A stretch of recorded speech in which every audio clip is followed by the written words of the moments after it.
Bonjour à tous, nous sommes ensemble durant ces 2 heures sur Sud Radio. Nous avons beaucoup évoqué hier la passion avec Lucie Vincent et bien sûr on a compris qu'elle ne durait que le temps d'un printemps d'amour. Ensuite le couple doit apprendre à entretenir la flamme et puis également à dépasser les crises inhérentes à tout, à tout ce qui vit et donc forcément aussi à la vie à deux.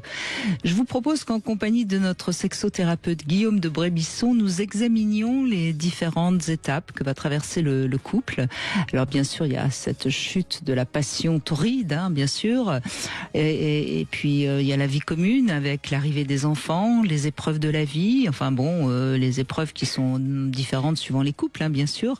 Et puis à cela s'ajoute la difficulté de communiquer, de s'admirer continuellement, de se séduire encore et toujours, malgré le temps qui passe. J'aimerais aussi qu'on revienne sur l'importance de la sexualité parce que je crois réellement, et on va en parler dans un instant avec mon invité, je crois réellement qu'elle sert à aplanir les conflits. C'est peut-être le sens de cette phrase, la réconciliation sur l'oreiller, j'allais dire sous la couette. Alors quel que soit le cap que vous êtes en train de traverser dans votre couple, si vous avez envie de poser des questions ou tout simplement envie de témoigner, eh bien je vous invite à nous rejoindre en nous appelant au 0826 300 300. Bonjour Guillaume de Brébisson. Bonjour Brigitte. Merci d'être avec nous. Vous êtes thérapeute, sexothérapeute particulièrement. Vous avez écrit différents ouvrages dont S'expanouir aux éditions First avec une préface d'Alain Héril.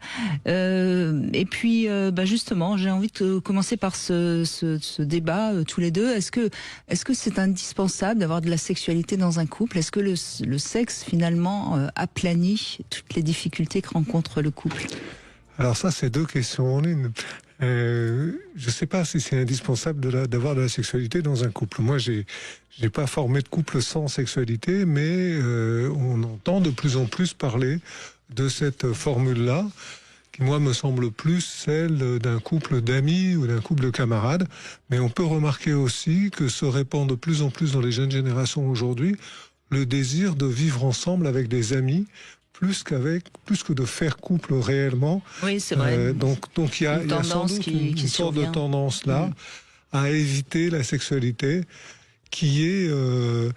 Mais justement, on va revenir sur la sexualité, bien sûr, mais est-ce que quand on vit dans un appartement, dans une maison à plusieurs, et qu'on est donc des amis et pas un couple, est-ce qu'au fond, il ne va pas y avoir les mêmes difficultés de la vie quotidienne? C'est une question que je pose. Moi, j'ai l'impression que quand même, au bout d'un certain temps, il y a celui qui est bordélique qui va déranger celui qui est très obsessionnel. Il y a celui qui va prendre dans le réfrigérateur des choses qui sont pas à lui. Enfin, il y aura de toute façon quand même des conflits, non? Oui, les conflits sont là. La différence, c'est la manière dont ils résonnent. Parce que lorsque je suis cohabitant avec un ami ou une amie dans le même endroit, eh bien, j'ai pas d'engagement avec cet ami. J'ai juste l'engagement de payer le loyer qui vient. Vous voulez dire que ça touchera moins les blessures personnelles de chacun? Oui, ça va probablement moins résonner sur les blessures personnelles. Alors que lorsque je suis engagé dans un couple que je souhaite durable... Vous ne croyez pas que ça va quand même de toute façon faire ressortir les travers de chacun? Ça va faire ressortir quelque chose, mais on peut quitter plus facilement un ami ou un lieu. On entend beaucoup parler de toute l'histoire de colocation où tout à coup un des colocs en a assez et puis s'en va, quoi. Alors après ça pose des problèmes, tout ça, mais ça c'est assez fréquent et finalement on n'en fait pas une si grande histoire que ça. C'est moins douloureux, oui, j'entends bien. C'est moins violent, ça remet moins la personne en question. Alors que dans un couple qui se veut durable, il y a le sentiment, il y a l'amour qui est là. Et moi, je le vois bien dans les couples qui viennent me voir en thérapie de couple. Je vois très bien qu'ils sont épuisés, ils en peuvent plus. Ça fait des mois, parfois des années qu'ils se battent et qu'ils s'entendent plus, etc. Mais ils s'aiment. Et c'est tout le problème quelque part. C'est puisqu'on s'aime, comment faire pour malgré tout parvenir à vivre ensemble. C'est ce qu'on va voir. Le rôle de la sexualité là-dedans. Bien sûr, il existe une sexualité pansement. C'est ce que vous disiez quand vous parliez de se réconcilier sous la couette. N'exagérons rien. Je parle pas de ça. Je parle de le fait de se retrouver. Se retrouver. Oui. Faire l'amour, se donner du plaisir et finalement être dans un moment où quelque part il n'y a pas de conflit, parce que quand même, je parle d'une sexualité à peu près correcte. Ça recrée du lien, du bon lien positif. C'est sûr. Alors ça, effectivement. Donc je parle pas encore une fois du partenaire qui se sent obligé d'avoir un rapport sexuel pour. Non. Là, on est en train de parler de deux partenaires qui sont d'accord pour faire l'amour ensemble parce qu'ils aiment justement ce que vous avez dit. Je trouve que c'est un très joli terme, dont je pense qu'il est féminin d'ailleurs. C'est se retrouver. Et se retrouver, c'est exactement ça que permet une sexualité douce, respectueuse, aimante, entre deux adultes consentants et qui s'aiment. Et ça, effectivement, oui, bien sûr, ça fait beaucoup pour la relation. Ça crée un approfondissement progressif, constant de la relation et de l'amour entre les deux personnes. Et c'est extrêmement enrichissant. Et c'est un espace qui est formidable parce que c'est un espace de liberté. Puisque on est tout seul, donc on fait ce qu'on veut, voilà. Ça coûte rien, on n'a pas besoin de sortir la carte bleue. Absolument. Donc c'est un espace de liberté et c'est un espace le plus souvent sans parole. Et ça c'est pas mal aussi parce que du coup ce sont les corps qui s'expriment tout seuls. Et les corps ils ont quelque chose à dire, les émotions elles ont quelque chose à dire. Pas. Pardon ? Ils mentent moins. Oui, ils mentent moins, absolument. Et du coup, là on arrive à quelque chose de très beau et dans ce sens-là, oui, cette sexualité-là, elle est nécessaire à la relation. Et elle est apaisante. Et quand la sexualité est comme ça, en règle générale, les conflits ils sont moins forts. C'est ça. Parce qu'on sait qu'on a un espace de rencontre, un espace de retrouvailles où on est en paix avec l'autre. Quel serait, vous qui recevez des couples en thérapie depuis longtemps, quel serait pour vous le pire obstacle, le plus grand conflit que rencontrent les couples et qui provoque des séparations? Ou les plus grands, si vous en avez plusieurs. Il y a vraiment un problème de manque d'écoute, je pense. C'est même pas un manque de. On parle souvent de manque de communication, c'est vrai, mais c'est surtout un problème de manque d'écoute.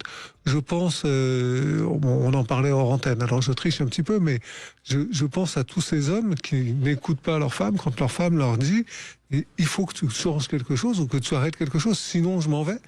Et le nombre de fois où j'ai fait des séances où j'étais là à essayer d'expliquer à l'homme avec le plus de tact possible que c'est trop tard, que c'était très clair pour moi qu'elle avait pris position et que c'était fini. Et l'homme il disait mais si seulement je l'avais écouté il y a 6 mois. Oui, il y a 6 mois, j'étais encore temps. Oui, parfois les femmes insistent. C'est pas il y a 2 ans. Alors est-ce que c'est parce que les hommes n'écoutent pas ou est-ce que c'est parce que les femmes ne sont pas assez claires?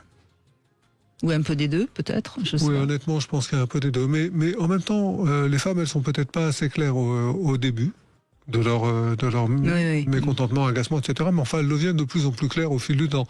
Et je pense que les hommes sont plus habitués à imposer leur volonté, à être dans une relation de pouvoir. Et c'est Jung qui disait que le contraire de l'amour, c'est le pouvoir. Et je pense que ça, c'est assez joli. En tout cas, les hommes sont très habitués à s'imposer, quoi. C'est leur mode naturel d'expression entre hommes. Oui, mais c'est peut-être aussi un problème d'ego quand on arrive à ce que l'autre fasse ce qu'on a envie. Pourquoi se poser la question d'autre chose que pourquoi aller chercher l'amour puisque ils se posent la question au moment où ils ressentent la perte. Oui, là ils souffrent. Et là ils se remettent en question pour de bon. Mais c'est trop tard.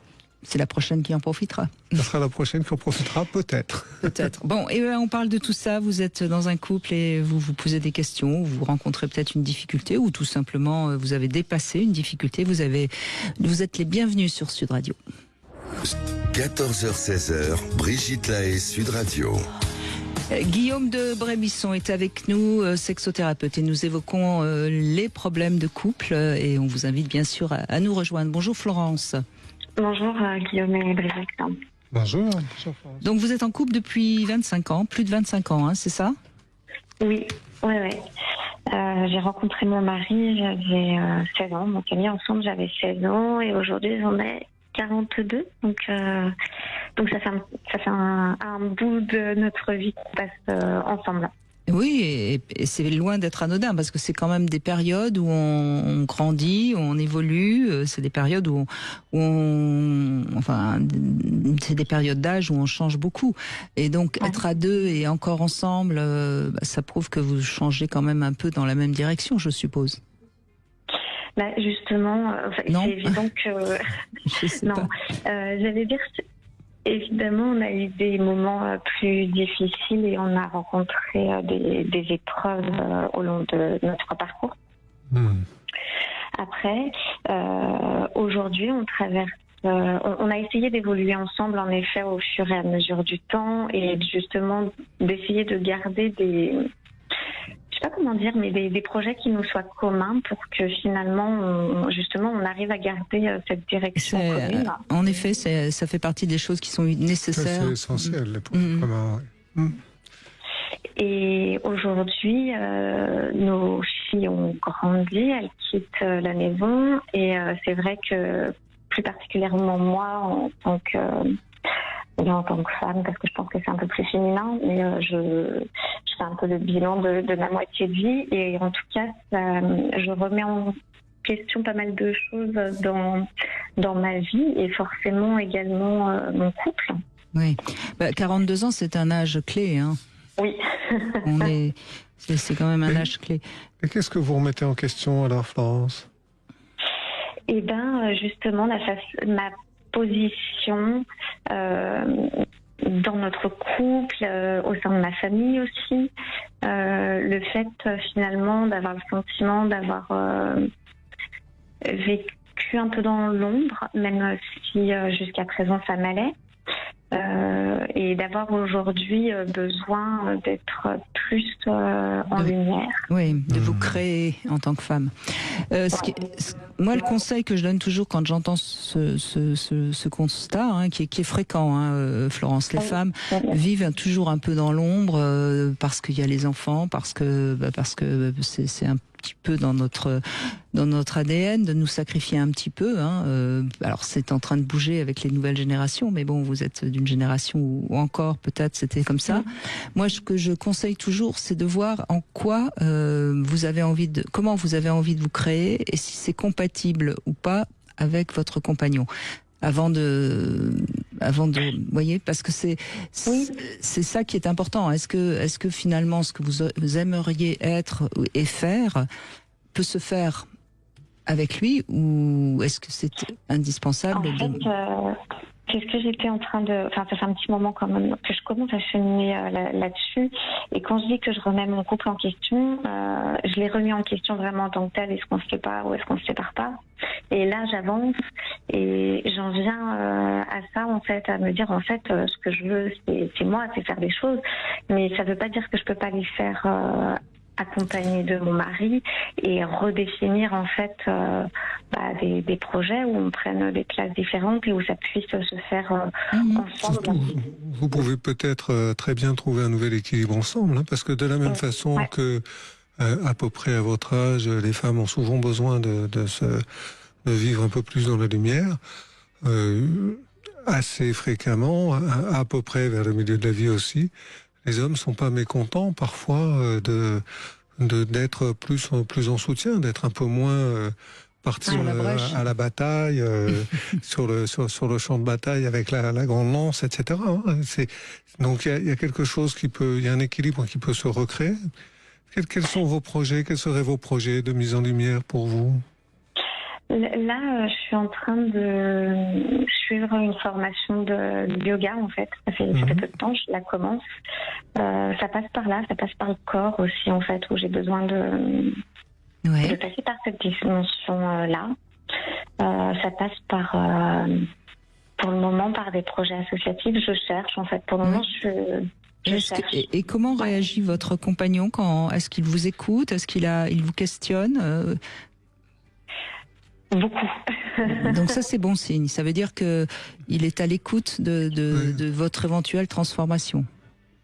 Oui, parce que parce que j'ai vraiment, il y a quelques mois, remis notre couple en question et qu'on avait commencé une thérapie qu'on a arrêtée, mais n'empêche que ça a mis on a toujours beaucoup dialogué quand même, mais on en parle beaucoup et pour dire tout ce qui se passe actuellement dans ma vie, j'ai même pris un appartement, ça fait 1 mois et demi, donc c'est récent, mais on continue d'être ensemble, simplement ça me permet, moi, pour le moment, d'avoir votre jardin secret, oui. Votre univers à vous. C'est super que vous ayez votre nid là. Oui. Vous devez être très contente, non? Vous avez décoré ça très bien, non? C'est quelque chose comme ça? Oui. Vous l'aménagez? Oui. Ouais. À la fois, je suis très contente et à la fois, c'est difficile aussi d'être un peu loin de cette dimension de famille.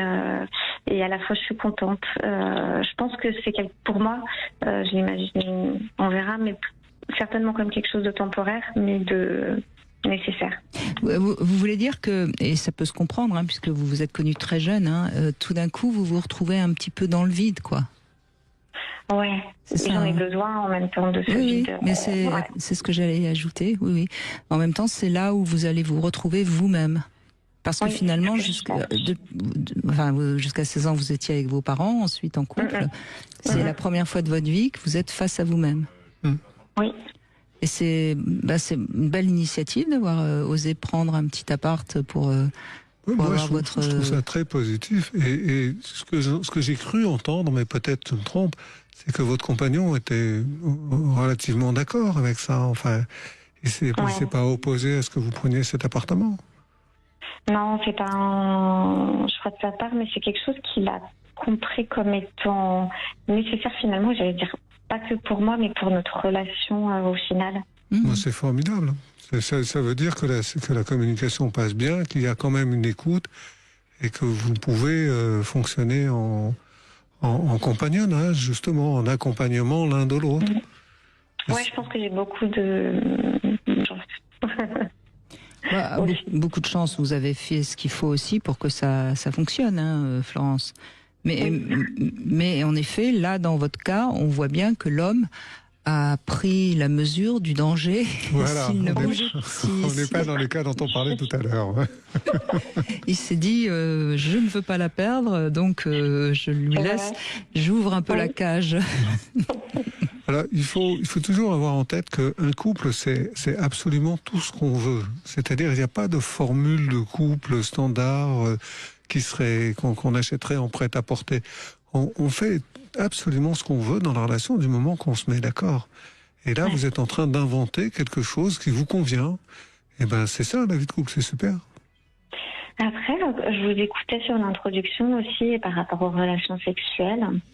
Et je trouve que les relations sexuelles, en fait, c'est quand même difficile si on n'est pas bien avec son compagnon, que ce soit réparateur, parce que finalement, je trouve qu'on arrive à faire l'amour correctement avec son compagnon que si, justement, on est un peu en amour, en fait. Alors ça, c'est encore une fois quelque chose de terriblement féminin que vous êtes en train de dire. Ça veut dire que pour l'instant, vous n'êtes pas encore assez dans votre désir à vous, c'est-à-dire dans de la sexualité qui vous convient vous. Et donc vous avez jusqu'à présent plutôt fait l'amour parce que vous l'aimiez et parce que vous aviez et que vous adaptiez à son désir à lui. Est-ce que je me trompe ? Oui, c'est vrai, c'est juste. Non. Voilà. Ouais. Donc, moi, dans ces cas-là, j'invite souvent à lire un peu Emma Becker, par exemple, ou Françoise Rey, enfin des femmes qui ont osé écrire beaucoup sur ce que c'est que la sexualité d'une femme. Parce qu'au fond, si vous aviez à chaque rapport vraiment beaucoup de plaisir et qu'il s'occupe vraiment bien de vous, vous auriez à chaque rapport un bénéfice énorme. Et donc vous poseriez pas la question de la sexualité, vous voyez. C'est quand on a une récompense de quelque chose, on est toujours prêt à le refaire. Hein. On n'a pas de problème de désir. Hein. Je comprends ce que vous dites. Moi, je vais vous dire la même chose que Brigitte avec des mots différents. Mais c'est vraiment, on est tout à fait d'accord là-dessus. Je pense que ce que ça signifie, c'est que vous avez besoin d'introduire dans votre manière de faire l'amour des changements qui vous conviennent à vous.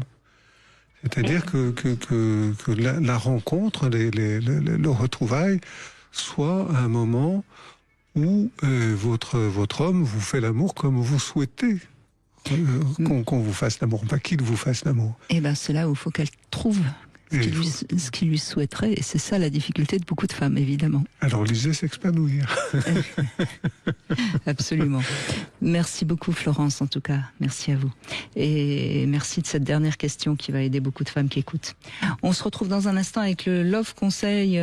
J'ai repéré 7 clés pour faire durer une relation. Vous me direz ce que vous en pensez, Guillaume. Brigitte Lahaie, Sud Radio, le Love Conseil. Alors Guillaume de Brébisson, j'ai trouvé des clés pour faire durer la relation. J'en ai trouvé 7 et d'ailleurs elles sont souvent citées par les sexothérapeutes. Donc cultiver tendresse et estime de l'un pour l'autre. Continuer à manifester des gestes d'attention au quotidien. Écouter les conseils de son partenaire tout en sachant rester libre de ses choix. Ne pas craindre les conflits mais savoir les gérer tranquillement. Surmonter les différences réelles en trouvant donc à chaque fois un compromis qui corresponde aux deux, respecter les objectifs de chacun, c'est-à-dire sa culture, ses valeurs, tout en trouvant un objectif commun au couple. Et enfin, continuer à découvrir son partenaire tout en avançant soi-même sur la connaissance de soi. Quand on lit tout ça, on se dit que c'est un sacré travail. Mais c'est un sacré travail de toutes les manières, d'entretenir sa relation, de la faire vivre, et puis de rester dans ce dont vous parlez là. C'est vraiment la curiosité. Rester curieux de l'autre. Oui. Et ça, c'est vraiment une clé absolue, quoi. C'est vrai qu'on entend ça aussi souvent dans les couples. On a l'impression d'être devenu un meuble. Enfin, j'exagère évidemment quand je dis ça, mais l'autre ne nous regarde plus vraiment tel qu'on est. On est là comme si c'était. On se contente de ce qu'on a. Ce que vous dites là, ça me fait penser à ces personnes qui croient que puisqu'on est en couple, bien à la maison, on peut se négliger, par exemple. On peut traîner, je sais pas quoi, un peu en pyjama ou en jogging, ou bref, enfin, je veux pas donner de... Avec la salopette du bricoleur qui reste le soir quand madame a fait un effort pour refaire un petit repas. Mais on peut pas, en fait. Parce que pourquoi est-ce que la seule personne pour laquelle on ne ferait pas d'effort de tenue vestimentaire ou de je sais pas moi, de maquillage, de déodorisant et autre chose, ça serait notre compagne ou notre compagnon. C'est au contraire, c'est la seule personne pour laquelle il faudrait faire le maximum d'efforts. Mais on a cette espèce de croyance. N'exagérons, il n'y a pas toujours, en tout cas. Oui, enfin, quand même. C'est important de se montrer sous son meilleur jour en permanence. Oui, non, mais ça, je suis totalement d'accord. Mais on a le droit d'être malade et à ce moment-là, bien sûr, on a le droit de lever le pied, quoi. Je veux dire, c'est pas non plus. Faut pas être sur son 31, 24 heures sur 24 avec son partenaire. D'accord, peut-être pas sur son 31, mais 29, c'est pas mal déjà. Enfin, il faut rester. Là où vous avez raison, tout ce qui est d'ordre de négliger, moi, par exemple, je trouve pas terrible d'être dans la salle de bain en même temps, par exemple. Oui, parce que c'est un moment assez intime. Autant s'arranger pour que chacun ait l'utilisation de la salle de bain différemment, parce que c'est pas se laver les dents, c'est pas ce qu'il y a de plus séduisant. Je prends ça et je pourrais prendre d'autres exemples encore moins. Se laver les dents encore, ça va. On est d'accord. On s'est compris. Bon, vous donnez votre avis, bien sûr, sur Sud Radio. N'hésitez pas à nous rejoindre. Bonjour Fabienne. Oui, bonjour Brigitte, bonjour Guillaume. Bonjour Fabienne. On vous écoute, allez-y, racontez-nous. Oui, alors donc le thème d'aujourd'hui, apparemment, c'est les différentes étapes de l'histoire d'amour. Bon, comment dépasser les crises? Moi, j'en suis pas encore là, puisque j'ai rencontré quelqu'un il y a quelques mois, mois de décembre, novembre-décembre. Et... Déjà, c'est pas bon signe si vous savez même plus quand est-ce que vous l'avez rencontré. Non, parce qu'en fait, on s'était rencontrés en juillet l'année dernière, mais D'accord. On était restés, on va dire, amis, puisqu'à ce moment-là, j'étais vraiment pas prête à avoir une relation. Et puis, on s'est rappelé, enfin, c'est moi qui l'ai rappelé. Et du coup, on a commencé une histoire. Voilà. Donc, je ne sais pas à quel moment exactement il y a eu le premier baiser. D'accord. S'il m'entend, il ne doit pas être très content. Bref, lui il regarde un peu plus tout ça.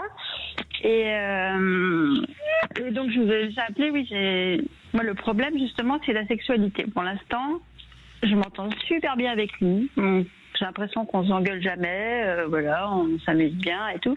Mais au moment on dort ensemble et tout, on a de la tendresse, mais sexuellement, pour l'instant, j'y arrive pas. Alors ça avance quand même. Hein. Sur le week-end, j'ai fait un week-end. Il y avait un peu de yoga, mais ça s'appelait en quête de soi, et donc on a fait des exercices. Et là, en allant un petit peu plus loin, je me suis rendu compte que j'avais un problème avec en fait.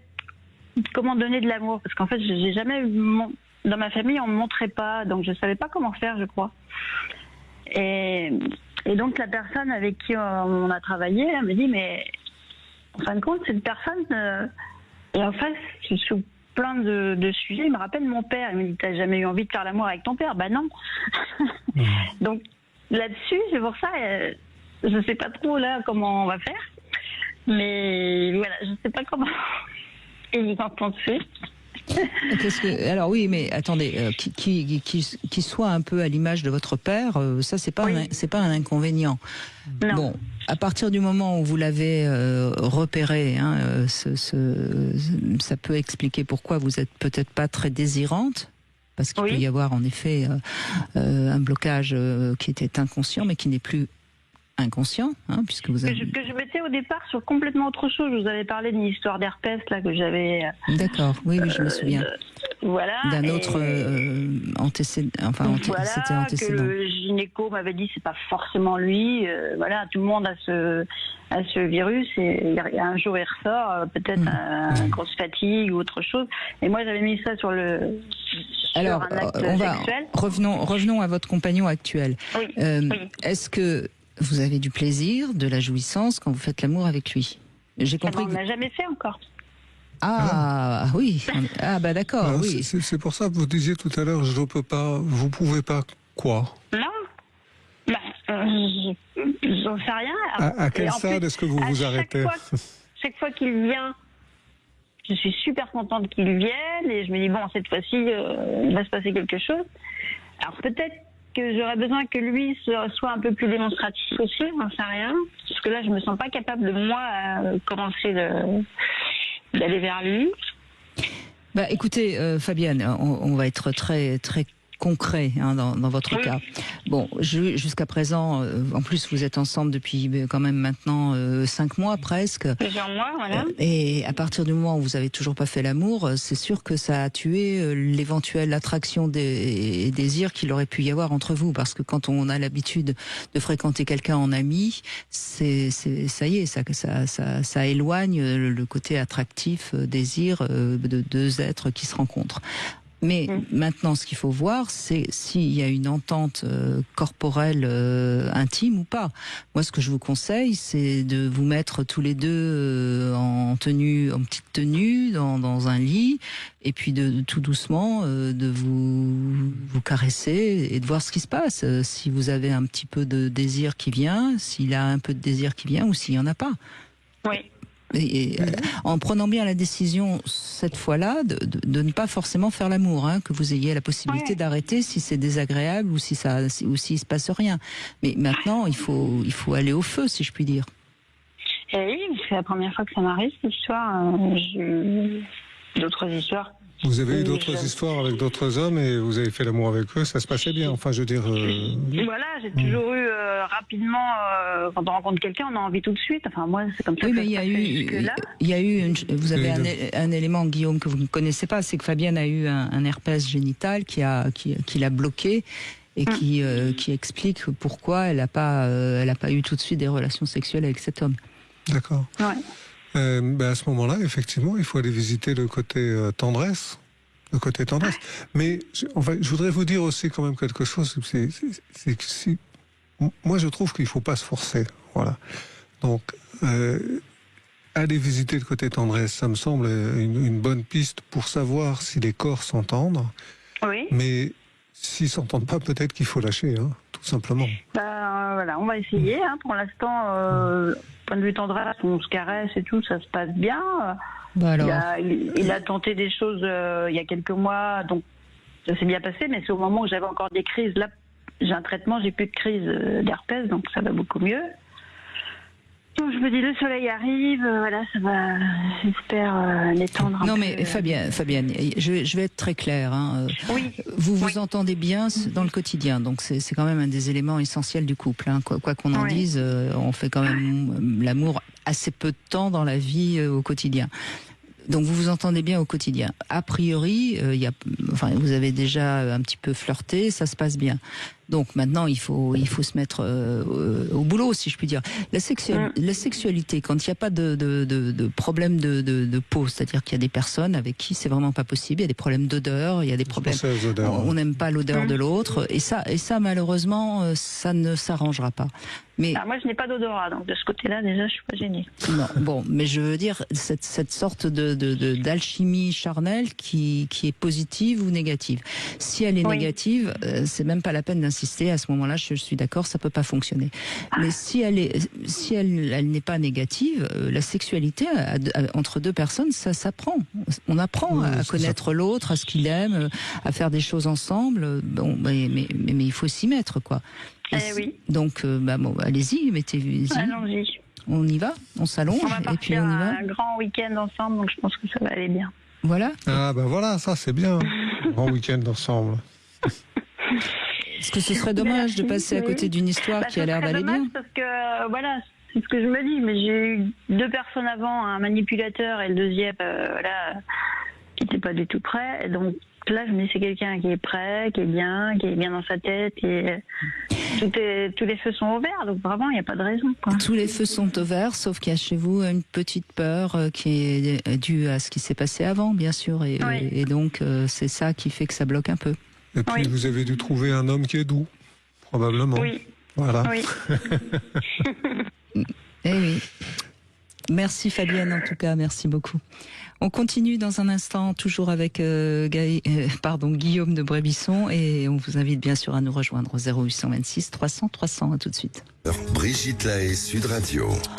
Avec Guillaume de Brébisson, on vous aide à dépasser les petites difficultés du couple. Et on retrouve Matt qui nous a appelé et qui va témoigner. Bonjour. Oui, bonjour Brigitte, bonjour Guillaume. Bonjour. Ravi de vous avoir et pour encore un sujet intéressant et qui me concerne. Pour commencer, pour dire les étapes du couple. Moi, j'étais en couple depuis 6 ans. Alors, avec une belle personne, une belle âme, très femme, très jolie, très sexy, très intelligente, très respectueuse, beaucoup de choses. Et on a commencé notre relation où c'était super, quoi. Super sur beaucoup de plans et encore plus sur le plan sexuel. Voilà, en se demandant si... Des fois on se demande s'il n'y avait pas que ça, mais je pense pas. Voilà, parce qu'on était très fusionnels de ce côté-là et c'était un peu nous-mêmes, on s'en servait pas, mais on en avait conscience où c'était un peu notre échappatoire sur des fois où on passait pas des bonnes journées, où on était un peu tendu et tout. On se disait que, comme dit souvent Brigitte, il n'y avait pas de mal à se faire du bien. Absolument, je confirme. Ouais, voilà, et on était très complices en fait. Je pense qu'on sortait d'une relation tous les deux assez intense, avec des séparations assez dures et assez déchirantes. Et je pense qu'on avait fait un travail sur nous-mêmes, qu'on avait déjà fait un travail sur nous-mêmes et qu'on avait ce respect mutuel de chacun. Et c'est ça qui est tellement dur avec les étapes des couples, de se dire que des fois ça peut capoter avec des décisions ou des choix un peu bêtes, enfin pas bêtes, mais des choix non réfléchis ou bêtes, peut-être, je sais pas, parce que... Et c'est ce qui s'est passé pour vous? Oui, bon, déjà on a mis 3 ans à habiter ensemble, mais c'était c'était pas passionnel, c'était quand même intense, quoi. C'était très intense. On a mis 3 ans. Alors moi j'avais des petits où je pense que j'aurais pu mettre un peu plus du mien en faisant des petits cadeaux, des petits gestes, des petits actes. Mais c'est vous qui aviez pas envie d'habiter avec elle? Non, non. Non, ça fonctionnait bien comme ça. Ça fonctionnait bien comme ça, et je pense qu'on a eu peur de refaire un couple avec les routines et le train-train quotidien et tout, et voilà. Après, je vais vous dire honnêtement, j'avais des choses à... Alors, je vais arriver au point où tout à l'heure, Monsieur Guillaume me disait, où vous lui avez demandé c'est quoi les choses les plus dures que pour une femme, pour une séparation et tout. Alors vous voyez, il y a la tromperie, c'était pas du tout ça. Et moi, je trouve que la chose que je lui ai fait subir, c'est une IVG pour sa première grossesse. Enfin, c'est pas moi, on l'a décidé ensemble. Mais je trouve que ça peut être même pire qu'une tromperie. Vous voyez ce que je veux dire? Bien sûr, bien sûr. Oui, vous l'avez décidé ensemble, mais vous n'en vouliez pas, si je comprends bien. Je vais vous dire pourquoi. C'est pour ça qu'on a des choix. C'est des choix terribles où on a mis presque pas un an à se séparer, mais oui, plusieurs mois à se séparer, tellement qu'on a discuté, ça nous a déchiré et tout. Si vous voulez, voilà, on a pris la décision d'avoir un enfant ensemble, on était très bien, et c'était nos souhaits, hein, c'était notre souhait, sauf que moi, en même temps, j'avais pris la décision d'arrêter une addiction que j'ai eue depuis 20 ans. Oui. Et alors parce que je suis un enfant blessé, parce que je me rends compte que j'ai pas eu d'amour, pas d'affection, et que cette addiction a caché tout ça, mais j'ai voulu le régler. Je voulais le régler avant de repartir avec une femme et construire la vie avec elle. Sauf que je l'ai fait à ce moment-là parce que je sentais que c'était le bon moment, et je lui ai dit de repartir chez elle parce que je ne voulais pas lui faire subir le sevrage. Et je me suis dit que ça pouvait faire capoter des choses parce que je savais, j'avais déjà fait un petit sevrage, il y avait 7 ans en arrière où ça a été très dur, mais j'avais pas tenu. Et là, ça fait 2 ans que je tiens, et je pense que je suis sorti d'affaire. Mais voilà, je savais que j'allais avoir des nuits blanches, je savais que j'allais avoir des sautes d'humeur. Mais en quoi ça l'empêchait de mettre à terme sa grossesse? Mais elle a mis à terme, sauf que si vous voulez, le fait... Non, de la mener à terme. De la mener à terme. C'est-à-dire d'avoir le bébé. En quoi il fallait pratiquer l'IVG? Pourquoi il fallait qu'elle pratique l'IVG? Parce que pour elle, c'était hors de question qu'elle revienne chez elle et qu'elle continue sa grossesse. D'accord. Mais donc c'est une décision qu'elle a prise. Elle. On l'a prise tous les deux, mais moi j'étais pas pour. Mais c'est le corps d'une femme, c'est elle qui le porte. Je pouvais pas m'y opposer et dire. Vous vous êtes dit, moi je me prends pour un monstre. Hein. Moi je me suis pris pour un monstre. Attendez, je vais juste refaire la chrono pour bien m'y retrouver. Oui. Vous lui avez dit à elle, je vais me sauver. Le sevrage, c'est super dur à vivre. Je veux pas que tu sois là pendant ce temps-là. Donc je veux que tu rentres chez toi, c'est ça? Oui, pour la protéger, ouais. Vous avez voulu la protéger. Vous lui avez tenu ce discours-là. Et elle a dit, je suis enceinte, je veux pas être enceinte toute seule, j'ai besoin d'être accompagnée. Exactement. Si je suis pas accompagnée, à ce moment-là, je fais une IVG. C'est ça? Oui, et je pense qu'elle a l'exemple de sa mère qui est enceinte d'elle, où sa mère a perdu... et vous en êtes où aujourd'hui dans la relation? Ah, c'est fini. C'est fini. Non mais Matt, la question qu'il faut que vous vous posiez vous, puisque vous êtes séparés malheureusement, donc c'est même plus une question de couple. C'est pourquoi vous décidez de faire un enfant avant de vous sevrer. C'est ça votre erreur. C'est tout. Le reste, c'est elle qui a décidé de pratiquer l'IVG. Vous ne l'avez pas forcé. Mais voyez, alors, moi, je crois que ce qui est important à comprendre, et c'est en ça... Matt, et c'est en ça que ce que je vais vous dire est essentiel. Moi, je crois que c'est grâce au fait que tout d'un coup, elle portait votre enfant, que vous avez pris la décision de vous sevrer et que vous avez réussi à vous sevrer. Donc quelque part, merci à cet enfant qui malheureusement ne prendra pas le jour, parce que c'est ça qui vous a permis enfin vous libérer de cette addiction. Bon, après, bien sûr...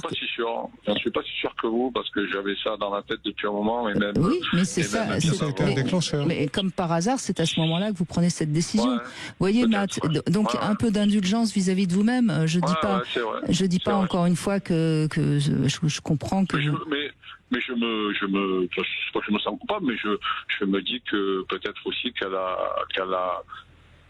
admis qu'elle pouvait rien m'apporter. Non mais Matt, le fait que... Matt, vous ne lui avez... Matt, excusez-moi, mais elle a pris sa responsabilité. Vous ne lui avez pas demandé de pratiquer l'IVG. Oui. Donc elle a pris sa responsabilité. Ensuite, évidemment que les événements que vous avez traversés tous les deux vous ont pas gâté. Ça a été compliqué. C'est triste parce que visiblement c'était quand même une très belle histoire passionnelle que vous avez. C'était une très belle histoire. Et que c'est certainement une femme très bien. Mais si c'est une femme très bien et qu'elle vous a aimé, c'est que vous êtes aussi un homme qui est bien. Oui, mais ça, j'en doute pas. C'est juste pour vous dire que les étapes d'un couple.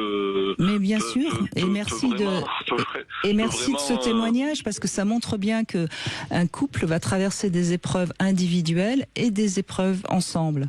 Et c'est parfois. Exactement. Mais c'est pour dire que si on n'a pas, c'est pour un peu conclure en disant que si on n'a pas tout réglé chez soi, et qu'il y a encore des traumatismes et qu'il y a encore des peurs et des fois j'ai l'impression qu'il faut même pas s'engager, ou alors après moi à ce moment-là on reste tous célibataires. Voilà, jusqu'à 98 ans, parce que moi je pense que c'est à 98 ans à peu près qu'on a tout résolu. Et encore, c'est pas sûr. C'est vrai. Ou alors faut vraiment qu'on compte sur l'autre. Moi j'ai peut-être pas assez compté sur elle, ou elle a peut-être pris comme ça en disant que vous avez vraiment envie de vous flageller, hein. Ouais, pour le moment vous êtes clean. Parce que je sais qu'on s'en en a parlé, on a eu une séparation très dure à mettre longtemps de se séparer, vous voyez, même où on s'est même dit des belles choses en se disant, tout à l'heure vous parliez, il y a la dame avant moi parlait celle d'avant on parlait de la sexualité, où c'était un partage, c'était une écoute, c'était un respect, et je pense qu'on a évolué là-dedans dans notre couple, et beaucoup sur la sexualité, où vous voyez, c'est ce genre de femme qui... Mais elle vous a fait un cadeau merveilleux. Elle vous a permis de vous sevrer. C'est extraordinaire. Mais bien sûr. Mais oui, elle vous en a donné la force. Elle vous en a donné la force parce que c'est ça l'amour. C'est l'autre nous améliore notre estime de nous-mêmes et nous donne la force de devenir ce qu'on a envie de devenir. Donc ça a été une merveilleuse histoire. Moi, je trouve que votre témoignage est magnifique. Mais c'était une relation qui n'était pas faite pour durer parce que vous aviez besoin de nettoyer, et peut-être que vous n'aviez pas envie de rester avec elle puisqu'elle vous avait vu dans l'addiction. C'est possible. Ouais. Maintenant vous êtes clean et vous allez avoir votre vie va se poursuivre. Vous allez faire d'autres rencontres et vous allez vivre d'autres belles amours. C'est juste que je passe pas d'un papillon à un autre, mais bien sûr. Mais voilà, c'est juste si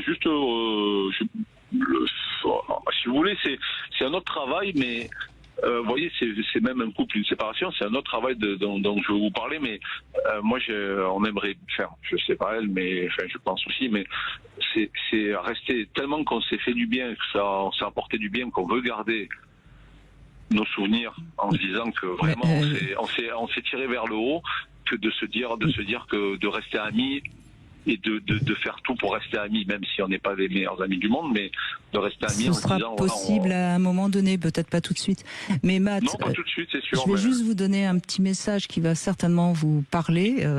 Elle vous a mis au monde, et elle ne pouvait peut-être pas en plus mettre au monde votre enfant.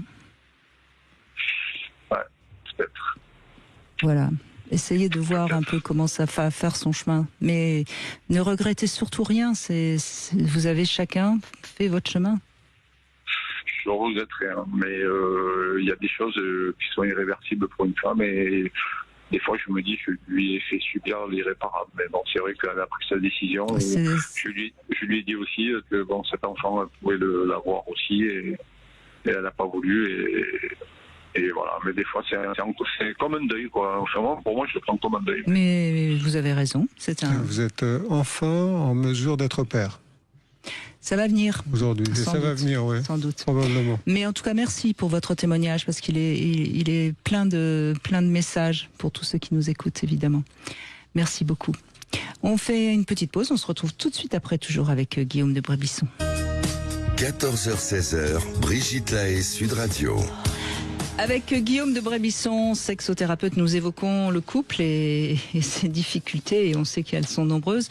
Je précise, Guillaume de Brébisson, que vous êtes l'auteur de S'expanouir aux éditions First, et puis surtout que vous faites des stages pour les couples, pour qu'ils se retrouvent, et notamment pour que leur sexualité fonctionne.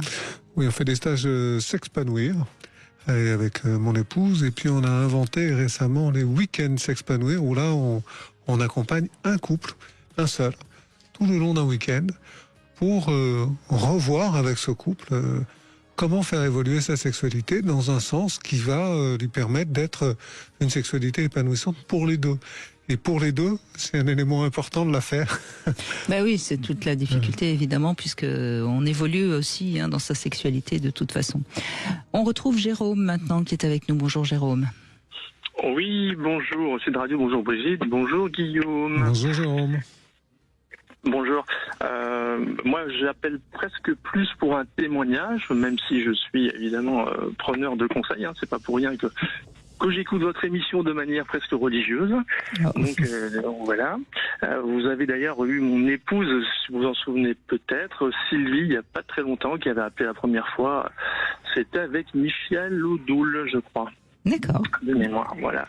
Je profite de vous avoir d'ailleurs en ligne, sans encombrer les ondes, mais pour vous relancer sur une demande de thématique d'émission que je vous ai fait par message, je crois, vocal, il me semble.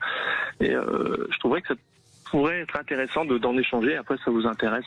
Dites-moi parce que message vocal, je suis pas sûr qu'on me l'ait transmis. Ah non, mais très honnêtement, je veux pas polluer le Non, temps. mais dites-moi, c'est quoi le sujet que vous aimeriez qu'on aborde? Bon, il n'y a rien de tabou. Non, mais très honnêtement, je pense que c'est plus intéressant de s'appeler hors onde pour ça que autre chose. Bon, mais envoyez-le-moi plutôt par mes réseaux sociaux, parce que par message vocal, je suis pas sûr qu'on me les transmette. Je connais pas votre organisation, mais je suis disponible par téléphone.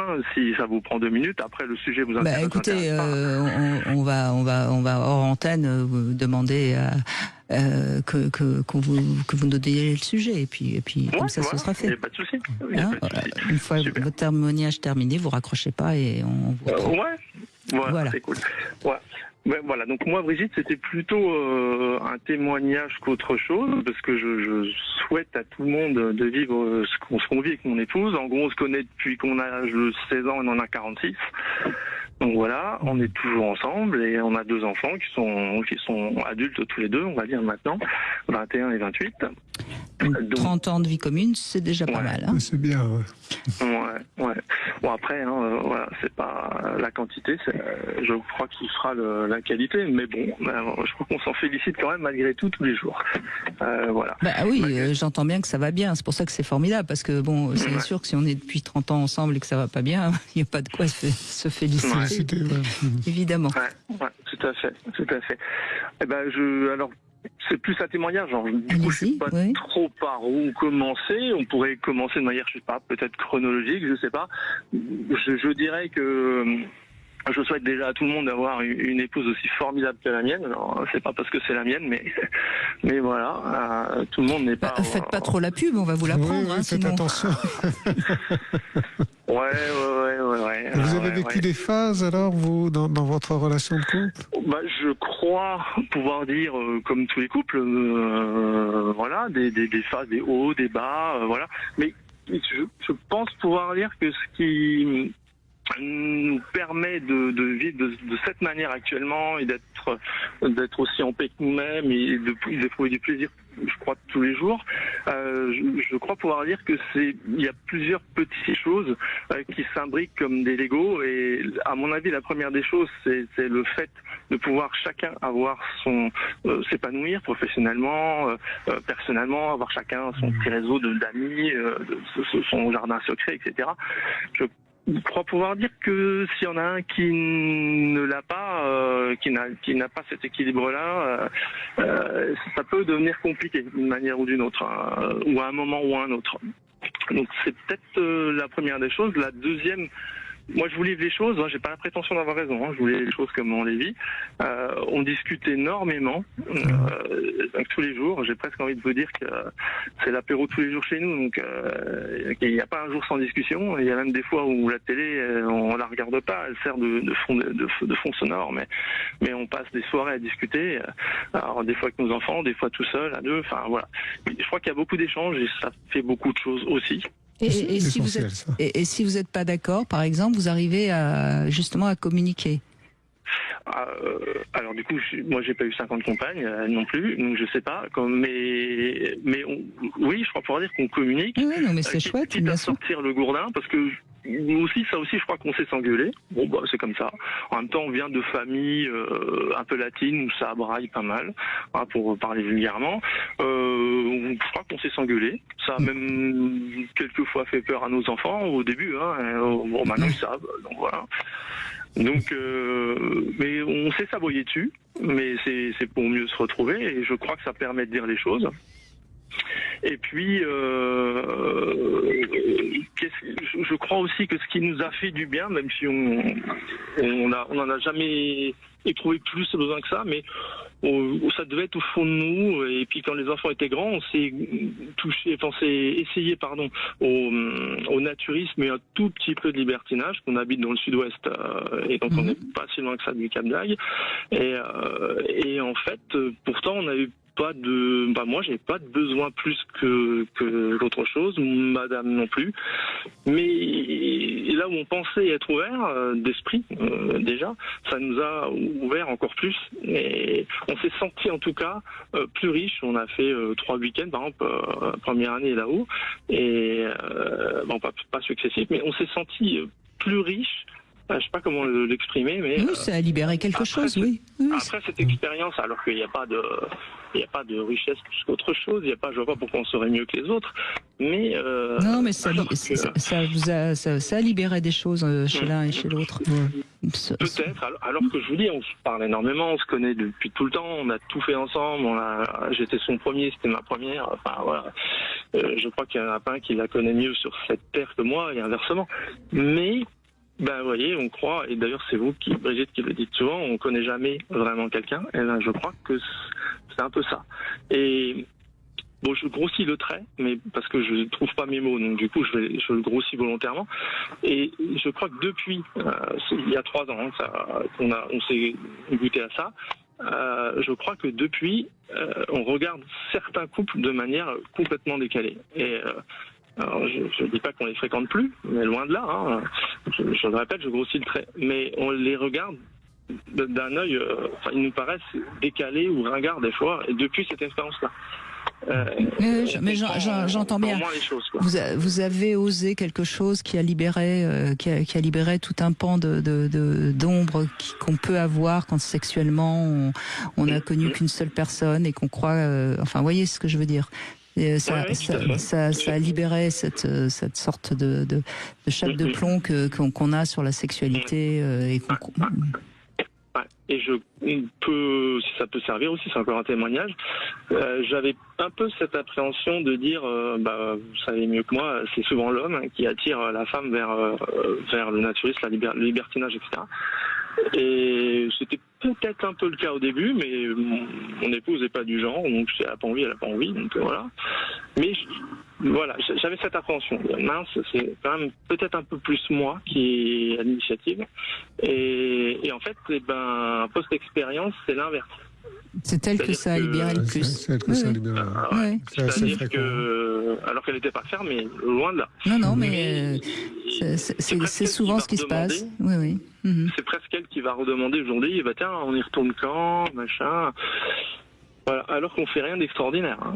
Voilà. Non, mais ça permet aux femmes ce genre d'endroit, ce genre de lieu, même si elles restent uniquement avec leur partenaire, ça leur permet de pouvoir prendre une position de femme entre guillemets plus sexuelle, sans être jugée et de se rendre compte que ça libère son désir, quoi. Donc c'est pas rien. Hein. Ça libère le désir, ça permet de se sentir désirable. Et puis il y a aussi autre chose, c'est que les couples qui font cette expérience-là, voilà, chacun donne la permission à l'autre. Et ça, se sentir à la fois en couple et libre à l'intérieur de son couple, c'est une sensation qui est très puissante, quoi, et qui attache énormément les partenaires l'un à l'autre. Ouais, mais c'est marrant parce que c'est un petit peu, je sais pas comment dire ça, c'est un petit peu pas comme une nouvelle vie, loin de là, mais c'est un petit peu comme si c'était un nouveau départ. Oui, il y a une étape de franchie. Ok, ça libère, mais du coup, il faut le vivre maintenant. Il faut la vivre, cette liberté. Et donc, il faut oser. Et donc après, voilà, personne ne force personne. Donc on peut se rétracter, on peut faire ce qu'on veut, on peut tout arrêter d'une seconde à l'autre. Mais j'ai envie de dire qu'avant de découvrir ce genre d'expérience, quelque part, on est dans le couple classique. On est tranquille. On est tranquille. Mais quand on met tout à mal, ça redevient, je sais pas, un challenge. Oui, on retombe amoureux de sa femme, d'une certaine manière. Maintenant que vous êtes libre, vous êtes responsable de votre liberté et de ce que vous en faites. Le tout avec l'accord de votre épouse, de votre compagne. C'est chouette, c'est une belle relation, vous décrivez là. Et la sexualité entre vous va bien, du coup, j'imagine aussi. Oui, tout à fait. Tout à fait. Alors, je crois pouvoir dire que comme tous les hommes, on en voudrait toujours plus, quoique moi je suis pas non plus pas demandeur non plus, j'ai pas besoin de faire ça tous les jours. Mais tout va très bien, effectivement, tout va très bien. En tout cas, c'est un témoignage vraiment très intéressant, Jérôme, et je vous en remercie parce que on voit bien aussi, et moi c'est ce que j'ai vraiment envie de transmettre par rapport à votre témoignage, on voit bien aussi que dans un couple, si on ose, alors pas forcément sexuellement, mais si on ose un challenge, quelque chose de différent, on redynamise le couple dans ses profondeurs. Et c'est ça aussi un couple, c'est que si on reste toujours sur le même chemin, peut-être qu'à un moment donné, on s'endort un peu. Exactement. Merci beaucoup, Jérôme, en tout cas. Merci beaucoup. Et puis, hors antenne, donnez-moi le sujet et on verra si on le fait prochainement. On fait une petite pause, Guillaume de Brémisson, puis on continue à vous écouter sur Sud Radio 0800 N6 300 300. À tout de suite. 14h-16h, Brigitte Lahaie, Sud Radio. Guillaume de Brémisson est avec nous, auteur de S'expanouir aux éditions First. On parle bien sûr dans cette émission depuis 14h de l'importance de la sexualité pour faire durer son couple. Qu'est-ce qu'en pense Virginie? Bonjour. Bonjour. Bonjour. Tout va bien. Bonjour Virginie. Bonjour Brigitte, bonjour Guillaume. Voilà, c'est parfait. Oui, alors moi je suis pleine de vagues à l'âme parce que là on vient d'écouter des témoignages de personnes dont la relation dure depuis longtemps. Et la relation dont je vais vous parler, moi, elle a duré presque un an. Et c'est vraiment très court. Alors ça a été extrêmement intense et bien sûr la sexualité avait une place très très importante. Et pourtant les débuts sur le plan sexuel ont été extrêmement difficiles. Moi j'ai 5 ans de plus que mon partenaire qui me paraissait presque asexué quand je l'ai rencontré, mais il était très amoureux, très très amoureux, et il a pris un traitement au bout d'un certain temps parce qu'il avait des dysfonctions érectiles, et à partir de là, ça n'a fait que s'amplifier, c'est devenu vraiment formidable. Mais la tendresse était quelque chose d'extrêmement important, les caresses sont quelque chose d'extrêmement important, et moi je ne peux pas dire que je me sois levée un matin sans être pleinement satisfaite. Alors, c'est magnifique ça. Mais pourquoi ça s'est arrêté? Ça s'est arrêté parce que Nous avons été malades en même temps. Moi, je me suis fait opérer et j'ai eu une opération qui a mal tourné avec infection nosocomiale, des choses comme ça. Et parallèlement, lui s'est trouvé, lui a rencontré des problèmes de santé aussi. Il a beaucoup paniqué. Il a pensé que moi j'allais être estropiée suite à mon intervention. Et je crois que il est tombé dans les premiers bras qui se sont ouverts pour lui, et voilà, et ça s'est terminé. Mais c'est vrai que la sexualité, c'était une partie importante, mais comment dire, Oui. c'était quelque chose d'extrêmement intense. C'était quelque chose, on vivait pratiquement ensemble tout le temps, soit chez lui, soit chez moi. Et Oui, mais il y avait Virginie, je vais me permettre, compte tenu de ce que vous venez de nous dire, je vais me permettre de dire que une sexualité qui va très très bien, c'est pas une preuve que le couple va bien. Contrairement, non, voyez, je dis ça parce que on voit bien à la première difficulté, il se tire, quoi. Donc ah oui, c'est sûr. Excusez-moi, mais à la limite, c'est aussi bien qu'il soit tiré au bout d'1 an qu'au bout de 10 ans, parce que si vous étiez tombé malade 10 ans plus tard, peut-être qu'il se serait tiré de la même manière. Vous voyez, encore une fois, un couple sans sexualité, c'est pas pour moi un couple qui va très très très bien, mais un couple qui va très bien sur sa sexualité, c'est pas un couple qui va bien. Ça peut devenir un couple qui va bien, mais un couple qui va bien, c'est un couple où il y a du respect, de la solidarité, et on peut compter l'un sur l'autre. On affronte ensemble les difficultés. C'est sûr, c'est sûr. Là, vous avez vécu une belle passion, mais tant mieux, et il faut garder le souvenir de cette belle passion que vous avez vécue, mais c'est tout. Vous n'avez pas vécu une histoire de couple. Non, j'ai parlé, moi, de la sexualité parce que c'était un petit peu le sujet du jour. Est-ce que c'est ça le ciment du couple, hein, voilà. Non, mais il y avait bien sûr plein d'autres choses. Mais effectivement, votre remarque est tout à fait appropriée. Il est certain que c'est quelque chose que je n'arrive pas à accepter aujourd'hui, de me dire qu'il a suffi d'un problème de santé pour qu'il aille se réfugier ailleurs. Et ce qui enlève toute la beauté de la relation, bien sûr, enfin, à mes yeux. Ça ne doit pas enlever toute la beauté de la relation. Vous ne parvenez pas à l'accepter, mais c'est normal, c'est pas acceptable, donc c'est tout à fait logique que vous ne parveniez pas à l'accepter. De là à regretter le reste, non, il faut prendre ce que vous avez eu à prendre, apprécier ce que vous avez vécu une très belle sexualité, vous l'avez transformée, si j'ai bien compris, puisqu'au début c'était pas ça, et puis ensuite c'est devenu magnifique. Bon, mais ça, c'est formidable.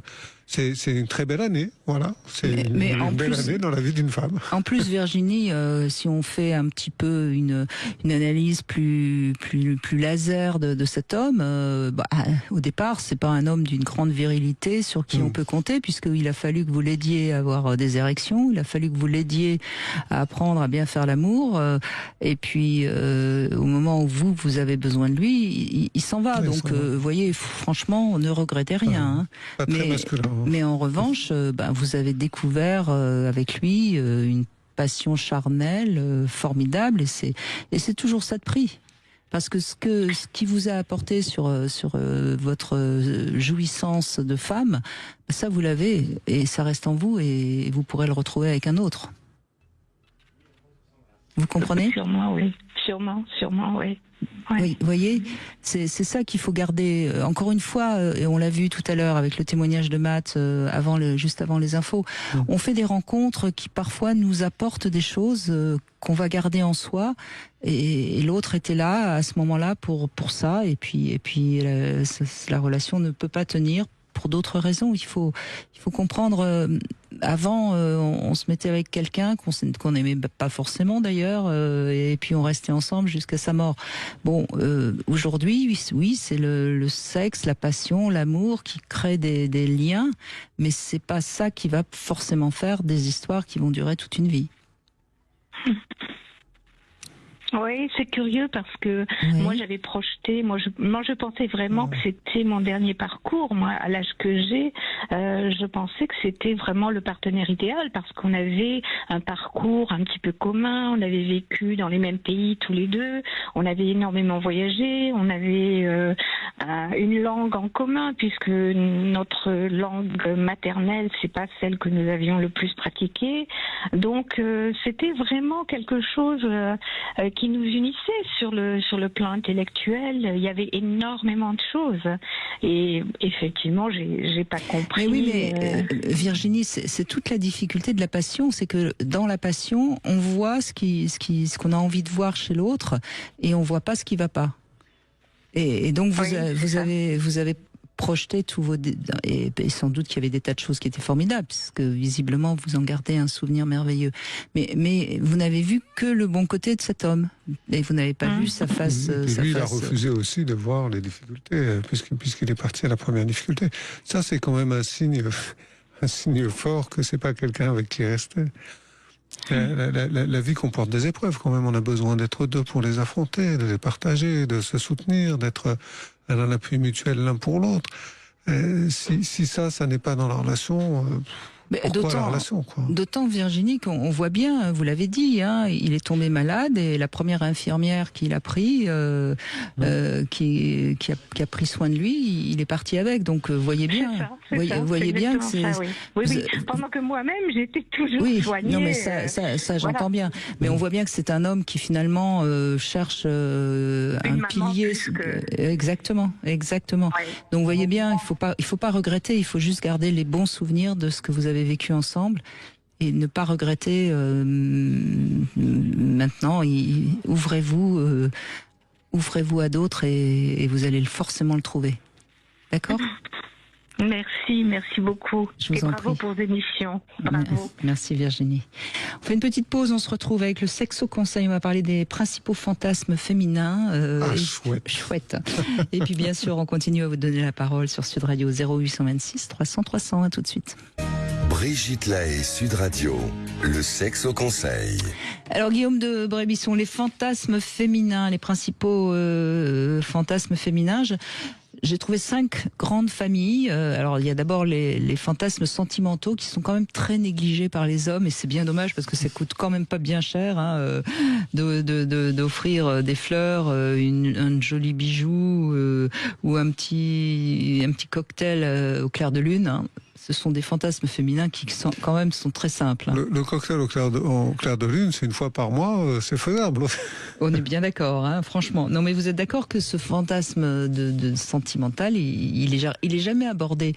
Mais une femme à qui vous lui faites un grand cérémonial, elle est quand même très, très, très, très déjà dans le désir. Vous êtes d'accord ? Oui, c'est un de mes secrets. Voilà, donc n'oubliez pas, les femmes restent sentimentales et romantiques. Bon, après, il y a ce fantasme, on s'attendait peut-être pas à ce Sexo Conseil, hein, on s'attendait à des trucs beaucoup plus hard. Mais non, les femmes le désir du féminin est beaucoup plus complexe. Alors, il y a les fantasmes de toute puissance. Hein, alors ça, c'est un fantasme, par exemple, quand on emmène une femme dans un club libertin qui va pouvoir s'habiller un peu sexy, qui va sentir tous les regards des hommes qui sont brillants, de convoitise, ça va lui donner un sentiment de toute puissance et donc l'ouvrir à avoir une relation sexuelle en rentrant avec son compagnon. C'est pour ça que voilà. Mais ça peut être dans une soirée, les femmes aiment être celle qui est la plus désirée. Hein. Donc c'est ce qu'on appelle le fantasme de toute puissance, qui permet de. Alors après il y a les fantasmes exhibitionnistes qui sont donc des fantasmes de pas mettre de culotte par exemple pour aller dîner, des fantasmes de faire l'amour peut-être dans un parking, enfin c'est aussi quelque chose qui fonctionne très très bien chez les femmes. Il y a les fantasmes masochistes, hein, et là bien sûr le succès de 50 nuances de Grey l'a prouvé, et aujourd'hui maintenant on sait le succès de tous les petits les menottes, les bandeaux, enfin toutes ces petites choses là. Alors on peut combiner, hein. Bien sûr, non, mais moi je parle des 5 grandes familles. La laisse et le fouet sous le clair de lune avec le cocktail. C'est peut-être pas très romantique quand même, la laisse et le fouet sous le... Enfin bon, Et puis dernier grand fantasme, c'est tous les fantasmes homosexuels. Hein, les femmes aiment bien l'idée, et c'est pour ça qu'elles regardent d'ailleurs souvent des films porno pour voir des femmes entre elles. J'aime beaucoup votre liste de fantasmes, et puis je la trouve différente de ce qu'on trouve habituellement, où on essaie de toujours faire l'amour à 3 ou dans un avion ou je sais pas quoi. Et j'aime beaucoup cette idée des fantasmes sentimentaux oui, mais après tous les fantasmes qu'on va entendre, ils viennent d'une de ces 5 grandes familles. Hein. Oui, ils appartiennent nécessairement à l'une de ces catégories. Donc c'est plus simple de le décrire comme ça, puis après chaque femme va savoir dans quelle famille plutôt ça se simule vite. Ça me fait penser aux 5 langages de l'amour. Voilà, il y a les 5 fantasmes féminins, comme il y a les 5 langages de l'amour. Voilà. Et on continue avec Victoire. Bonjour Victoire. Bonjour Brigitte et bonjour Guillaume. Bonjour Victoire. Je sais pas s'il n'y a pas 5 phases dans l'amour aussi. Parce qu'un jour vous aviez parlé, moi je voulais parler des différentes phases de l'amour qui commencent par la lune de miel. Vous savez, quand on adore la personne. Ensuite, vous m'aviez appris qu'il y avait aussi une phase de rapport de force. Celui qui veut ouais, ça je savais pas et je l'ai sûrement vécu. Mais après, je me souviens plus des autres.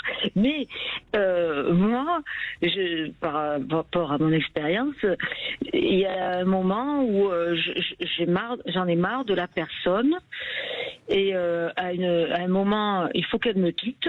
La personne, je l'ai répété ça. Et quand elle me quitte, hop, je l'aime de nouveau.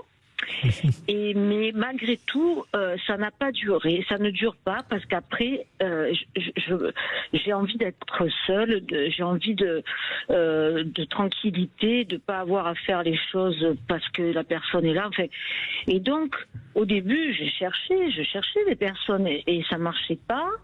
Et après, je me suis dit, mais peut-être, Victoire, que tu es faite pour être seule.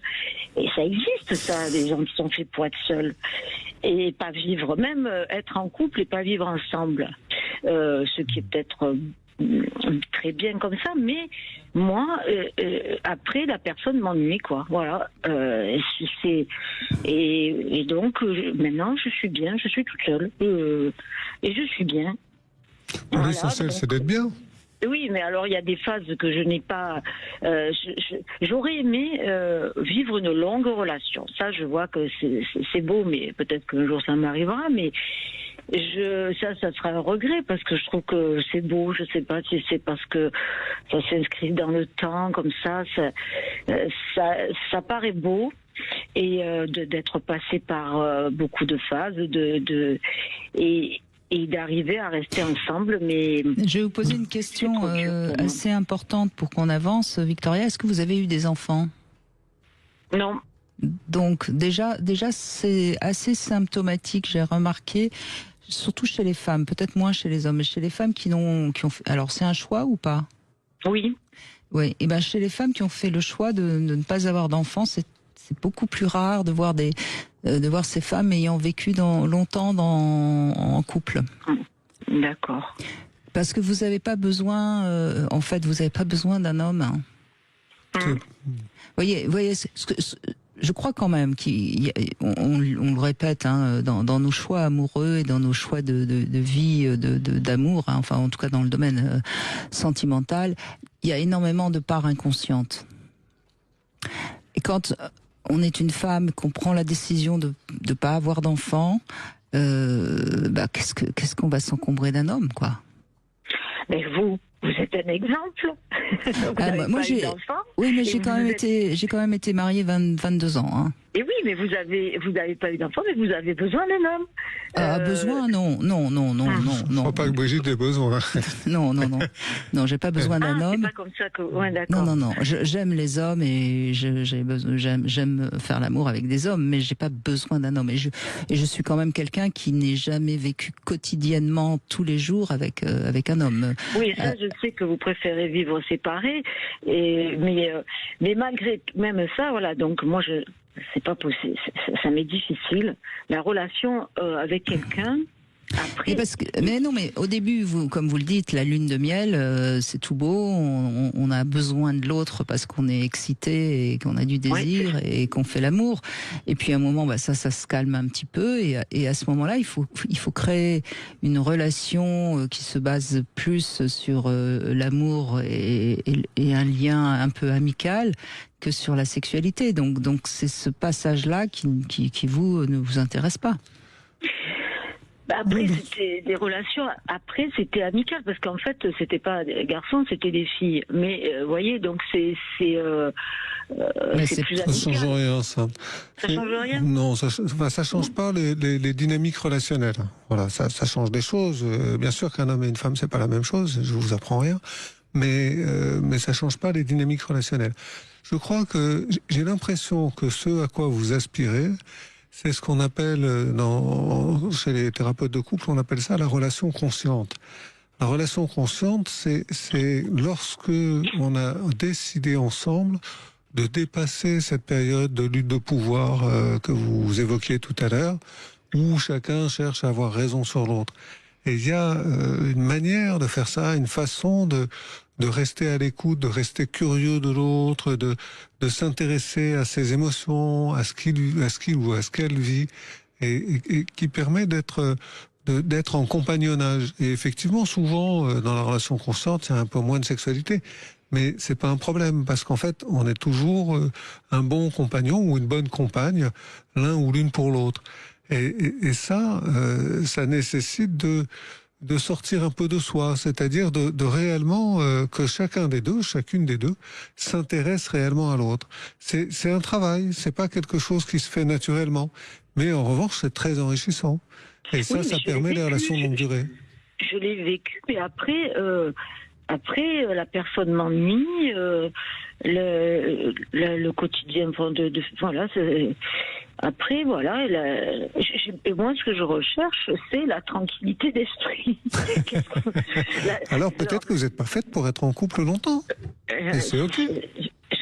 Voilà, c'est pas trop grave, docteur. Vous avez parfaitement le droit de ne pas vouloir être en couple. Mais vous êtes heureuse, Victoire, vous êtes heureuse. Et oui. Bon, alors. Il n'y a pas de problème. Oui, mais comme vous dites souvent que sexuel, il faut du sexe pour être heureux. Voyez, vous. Non, je dis pas. Attendez, je dis pas. Il faut. Je dis que attendez. Mon discours sur la sexualité, Victoire, elle est très simple. Dans un couple, je crois que la sexualité permet d'aplanir beaucoup de choses et cimente bien le couple. Ça, c'est une chose. Après, je pense que la sexualité apporte du bien-être, est bon pour la santé, mais d'abord on peut se masturber et ensuite on peut avoir de la sexualité sans forcément avoir quelqu'un au quotidien dans sa vie.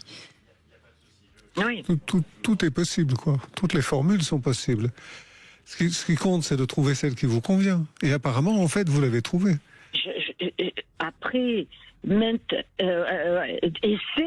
j'ai eu une révélation. J'ai dit, mais en fait, je suis faite pour vivre seule. Mais voilà. Sans doute. Et tant mieux si vous avez trouvé pas votre. Isolée. Vous voyez, je suis pas isolée. J'ai des relations avec. Je parle pas. Mais vous savez, Victoire, dans la société aujourd'hui, il y a de plus en plus de gens qui sont célibataires. Il y a beaucoup de gens qui vivent seuls et qui sont très bien. Et puis, bon, il y en a qui souffrent, bien sûr, mais il y en a plein qui sont très bien. Il y a plein de célibataires et il y a plein de couples qui décident de pas cohabiter. Donc on voit bien que le fait d'être avec soi-même C'est une tendance Je suis forte. bien avec moi-même, ouais, ça c'est vrai, ça va. Je voulais vous citer une phrase de Napoléon sur l'amour, juste comme ça, parce que j'ai lu sa vie. Il dit: je crois que l'amour fait plus de mal que de bien, et que ce serait un bienfait d'une divinité protectrice que de nous en défaire et d'en délivrer les hommes. C'est voilà, l'amour pour moi fait plus de mal que de bien. Bah, ça dépend encore une fois qu'est-ce qu'on met derrière ce mot, vous voyez, Victoire. Je crois que si on était tous dans l'amour au sens réel du terme, le monde irait mieux, hein, parce que dans l'absolu. Voilà. Ouais, dans l'absolu, je pense que la haine fait plus de mal que l'amour. Hein. Oui, ça, je suis d'accord. Ben oui, donc moi je trouve, vous voyez, je trouve que les gens qui sont en couple, qui s'aiment, qui vont bien, sont des gens qui font plus de bien à la société que ceux qui sont dans la haine. Hein. Donc non, je suis pas d'accord avec Napoléon. Ah non, je parle pas de haine. Je parlais donc de l'amour et des bienfaits que oui, mais c'est encore une phrase qui parle de la passion, la phrase de Napoléon. Vous voyez, elle parle pas de l'amour, elle parle de la passion. Oui, vous avez raison. Vous avez tout compris, Brigitte. Bah non, mais j'essaye.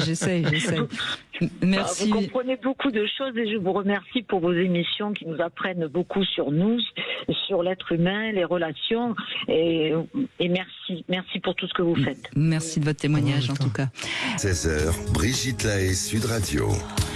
On continue avec Guillaume de Brémisson. Je rappelle que vous êtes l'auteur également de S'expanouir aux éditions First et un très joli livre, Lettre à mon fils. C'est également aux éditions First. C'est un livre, Lettre à mon fils, qui peut aider certains hommes qui ont un fils et qui savent pas trop comment parler de sexualité à leur fils. Je vous conseille vraiment cet ouvrage. On va conclure avec Sophie. Bonjour Sophie. Bonjour Brigitte, bonjour Guillaume. Bonjour Sophie. Bonjour. Alors, je prends l'émission un petit peu en retard, donc c'est pas grave. Peut-être passer des éléments. Je vous en prie. Voilà. Donc, oui, en parlant de comment faire durer son couple, enfin, je vais pas trop parler de ma situation actuelle parce que je croise les doigts, tout va bien, donc j'espère que ça continuera comme ça. Parce qu'on arrive à beaucoup communiquer, donc je crois que c'est essentiel. En revanche, je peux parler des difficultés que j'ai rencontrées il y a quelques années, il y a une vingtaine d'années. J'ai été mariée à un homme que j'adorais, qui était un homme formidable, mais qui était alcoolique. Oui. Et la sexualité s'en est énormément ressentie, d'une part parce que physiquement, bien sûr, il avait plus de mal que quelqu'un qui ne boit pas.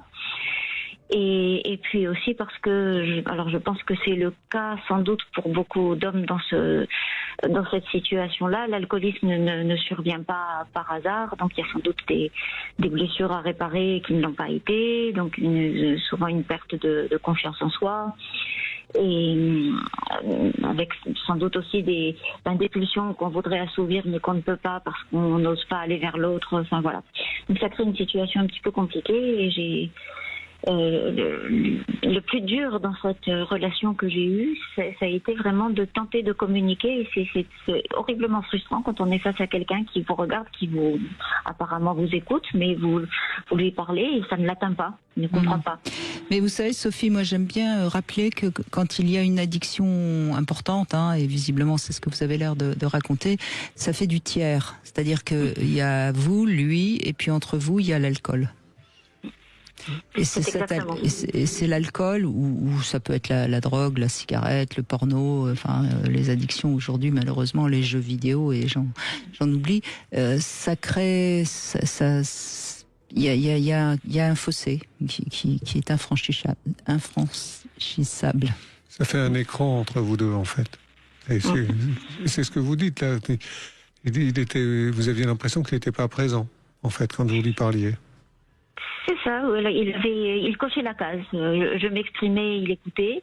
il me disait oui, tu as entièrement raison, ça se reproduira plus, et c'est inacceptable, je connais mes limites, voilà. Mais puis, voilà. Alors Sarah, je vais donner une explication pour que tout le monde comprenne bien, hein, mais même si vous malheureusement vous n'êtes plus, malheureusement non, puisque vous avez l'air d'être dans un couple qui va bien. En fait, ils sont sincères à ce moment-là quand ils vous répondent ça, mais ils sont dans le déni en réalité de leur addiction. Ils sont un peu dans un déni. Donc ils ont un peu l'impression qu'ils vont pouvoir en effet ne pas replonger, mais comme ils sont dans l'addiction, ils replongent aussi sec, quoi. Oui. Et ça a été une période vraiment très compliquée pour moi, même si je répète que c'était quelqu'un de formidable, mais j'ai essayé de le motiver parce que je me disais que peut-être en mettant tout de mon côté pour qu'il soit parfaitement heureux sous tous les angles, peut-être que j'allais arriver à peser plus que la bouteille, disons. Et donc je tenais une maison impeccable, je faisais des petits plats, j'essayais d'être toujours belle et disponible, et ça ne fonctionnait pas. Et je me souviens une fois, j'avais acheté de la lingerie très coquine, en me disant peut-être qu'il pourra peut-être être plus intéressé par ça que par l'alcool. Et donc je me suis préparée, puis il m'a regardé, puis il m'a dit tu vas mettre ça, voilà. C'est blessant, hein, oui. Ça a dû beaucoup vous blesser, et en même temps on ne peut pas lutter à la place de l'autre, hein. C'est un peu ça qui vous a été montré dans cette histoire-là. Il n'était pas alcoolique à cause de vous ou contre vous ou à votre place. Enfin, il était alcoolique tout seul et vous étiez là. Mais vous auriez pu avoir une maison bien rangée ou une maison pas bien rangée du tout. Je pense que malheureusement, ça n'a aucun effet sur la question de l'addiction. L'addiction, c'est entre lui et lui. Ah oui, je m'en suis rendu compte a posteriori. C'est une des leçons que j'ai tirées de cette relation-là, et j'en ai tenu compte par la suite, et ça m'a beaucoup aidé. C'est qu'on ne change pas les gens. Non. En revanche, les gens peuvent changer. J'ai vu des gens, mon compagnon actuel par exemple, enfin mon conjoint, a énormément changé en bien, mais c'est parce qu'il l'a souhaité, il l'a voulu. Et c'est mon ex-mari dont je parle, lui n'était pas prêt à le faire, et ça m'enrageait parce que j'avais l'impression d'avoir toutes les clés, parce que je connaissais son parcours. Je suis un peu, je suis pas psychologue, mais je m'y connais un petit peu, donc je savais, mais j'étais mal placée pour lui en parler, parce que c'est pas à la conjointe de faire la thérapie du conjoint. Non, mais ce qu'on peut faire quand même, quand on est avec quelqu'un qui est dans une addiction vraiment importante, on peut poser une sorte d'ultimatum. Lui dire, moi je ne veux pas rester la femme d'un alcoolique, donc soit tu prends en compte ce que je viens de dire et tu te soignes, tu vas te faire soigner, parce qu'on ne se soigne pas tout seul. Sinon je serais obligée de partir. On peut poser cet ultimatum de manière très très claire, et parfois ça marche. Pas toujours, mais parfois ça marche. C'est ce que j'ai fait, et ça n'a pas marché. Non. Vous êtes parti. C'est vous qui êtes parti, n'est-ce pas? Oui, c'est moi qui suis partie. Vous avez eu raison. Je suis partie, là, oui, j'ai eu l'impression que le monde s'est effondré pour lui. Il m'a appelé en me disant qu'il avait compris qu'il était sur le bon chemin, que je ne savais pas tout, que ça faisait un mois qu'il ne buvait plus, mais bon, je l'ai pas cru parce que je l'avais déjà entendu.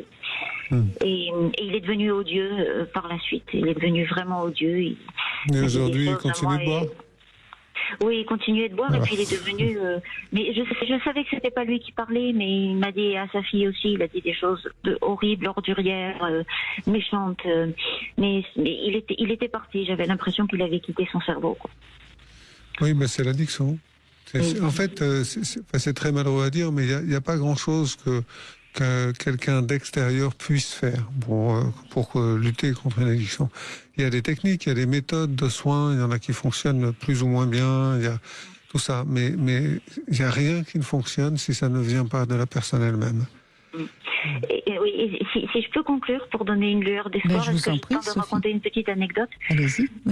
Nous habitions à l'étranger à l'époque, et nous connaissions un monsieur qui était marié à une personne du pays, pas trop donner de précision. Et j'ai appris par la suite l'histoire de ce couple-là. Donc cet homme-là, c'était un alcoolique notoire, mais vraiment, bon, comme le mien, disons. Et un jour, en rentrant du bar, il trouve cette fille qui travaillait dans le bar, donc qu'il connaissait, voilà, et en pleurs sur le pas de sa porte, et qui lui dit je suis enceinte, je ne sais pas où aller, je n'ai personne. Il l'a recueilli, disons, il l'a épousé, il a adopté son fils. Du jour au lendemain de ce soir-là, il a arrêté de boire, et il est né avec une fille gravement handicapée qu'il a soignée. Après, on a déménagé, donc je ne sais pas ce qu'il en est. Mais il est devenu quelqu'un d'exemplaire et de sobre, et voilà, comme quoi on peut changer. Oui, mais il a eu le déclic qui lui a donné une autre raison de vivre, et donc il n'avait plus besoin de l'alcool. Et c'est venu de lui. C'est ça, c'est venu de lui. Je me suis toujours demandé pourquoi il n'avait pas pu faire la même chose pour moi. Vu que leur situation était tout de même beaucoup plus agréable, mais non, voilà.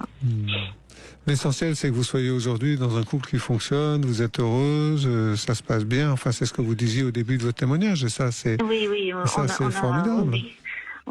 Mais je crois que c'est une combinaison de plusieurs facteurs. Enfin, je crois que l'attirance physique fait beaucoup. Et il faut l'entretenir, mais Brigitte le dit souvent dans les émissions, c'est qu'un couple qui ne se touche plus, c'est plus vraiment un couple, quoi. Et donc quand on a une attirance, et ça c'est indépendant de la volonté, ça aide énormément. Et puis le fait de s'obliger, comprendre que c'est nécessaire vraiment de communiquer, même si on n'a pas envie, même si on doit raconter des choses qui ne sont pas très reluisantes. C'est très très important de faire le ménage. Et oui, c'est important de faire le ménage dans son couple. Comme dans le jardin, il faut enlever les mauvaises herbes. Merci beaucoup Sophie, en tout cas, merci beaucoup. Et merci à vous Guillaume de Brébisson. Je rappelle que votre livre S'épanouir donne beaucoup de pistes sur justement le fait de maintenir une bonne sexualité dans son couple. C'est aux éditions First. Et puis si vous avez envie de savoir quand est-ce que vous pourriez aller en stage, vous allez sur Internet, vous retrouvez. Université de l'amour. Université de l'amour. Voilà. Tout de suite, vous retrouvez Alexandre Delovan.